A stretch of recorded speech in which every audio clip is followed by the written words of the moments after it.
Nous allons maintenant examiner les applications. Lorsque vous ouvrez le menu Options, vous pouvez ajuster le fond d'écran. Ici, je peux choisir où trouver une image pour le fond d'écran, dans la galerie ou dans la galerie Média. Je choisis la galerie ici et maintenant je peux choisir parmi différentes photos, par exemple celle-ci. Je peux aussi l'ajuster à l'écran. Voilà, je choisis une photo, je l'applique et voilà, nous avons une nouvelle image en fond d'écran. Comme vous voyez, l'image de fond d'écran se déplace lorsque vous bougez l'écran, puisqu'elle est plus large que l'écran. C'est agréable à l'œil, c'est pas vraiment utile, mais c'est sympa. Et Google a fait vraiment quelque chose de sympa avec Android 2.0. Alors, pour les notifications, la barre des tâches est ici assez petite et elle est pas mal encombrée avec toutes sortes de choses. Je peux la faire glisser vers le bas et là je peux voir toutes mes notifications. Par exemple, SipDroid, qui est mon client SipGate que j'ai installé. Je reviens en arrière. La petite lumière verte montre que je suis inscrit et qu'on peut me contacter via VoiceOver. Et juste en dessous, il y a la météo qui est transmise par WeatherBug. Je vois que j'ai des nouvelles sur le Palm Pre, sur un des forums que j'utilise. Et j'ai installé Advanced Task Killer, c'est une application qui termine d'autres applications.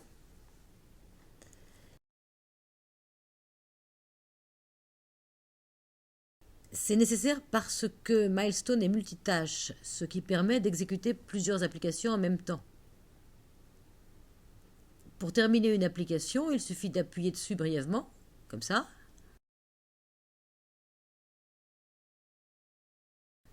Voilà, maintenant j'ai un peu plus de mémoire libre.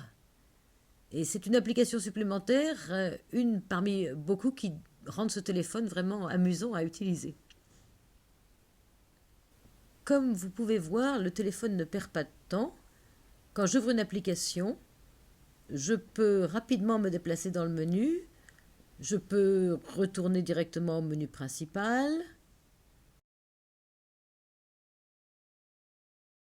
Je peux démarrer Google Maps, qui est fourni avec le téléphone, et il démarre instantanément. Ce n'était pas dans la liste des tâches, donc vous voyez la vitesse réelle pour le démarrer. Google Maps me permet d'utiliser plusieurs niveaux. J'utilise pour l'instant Wikipédia. Si vous passez à latitude, ça vous montre vos amis. Il y a aussi l'image satellite, ou la circulation, mais qui n'est pas disponible pour l'instant. Si on passe à l'image satellite, comme vous voyez, ça se charge rapidement.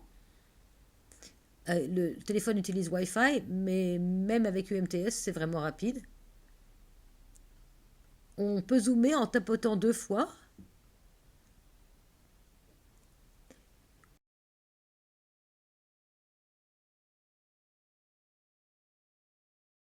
Ou avec ces petits boutons, mais personnellement, je préfère tapoter 2 fois.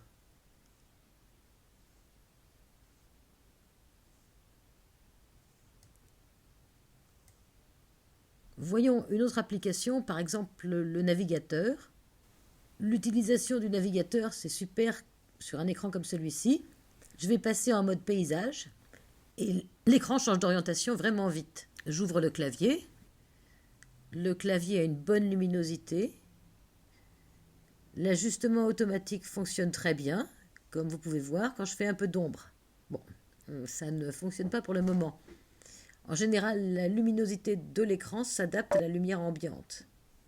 Et j'ai constaté, même l'iPhone ne dispose pas d'un ajustement de la luminosité qui soit aussi bon. Revenons au navigateur. Il suffit de cliquer dans la barre d'adresse en haut, de taper une adresse web avec le clavier, d'appuyer sur Entrée. La barre jaune vous montre le progrès du chargement du site et c'est vraiment rapide.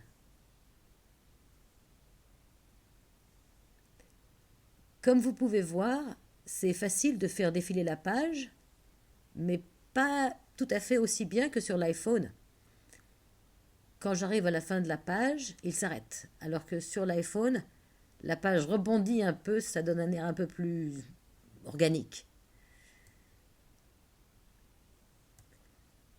Donc, c'est pas aussi parfait, mais quand même, c'est un bon navigateur. En tapotant 2 fois, vous pouvez zoomer. Et vous pouvez aussi utiliser Multitouch pour agrandir l'écran. Juste avec 2 doigts pour faire un zoom avant ou arrière, c'est vraiment facile.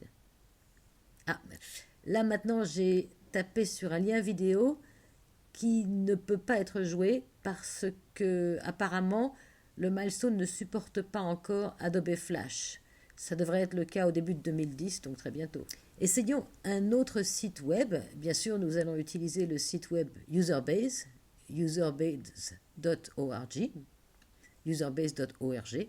Vous pouvez voir la barre d'état jaune. Le chargement est très rapide au début. Ensuite, on doit attendre un peu que le site se charge. Et il faut un certain temps non seulement pour charger toutes les données, mais aussi pour les afficher. Donc comme je le disais, le navigateur fonctionne très bien, il tourne très vite, il n'y a rien à lui reprocher. Et ce n'est pas le cas avec de nombreux téléphones, d'autant que toutes les applications que vous voyez ici sont toujours ouvertes. Google Maps est en cours d'exécution, l'application téléphone aussi, Facebook aussi et probablement d'autres, mais l'écran ne nous montre que les 6 dernières applications qui ont été démarrées.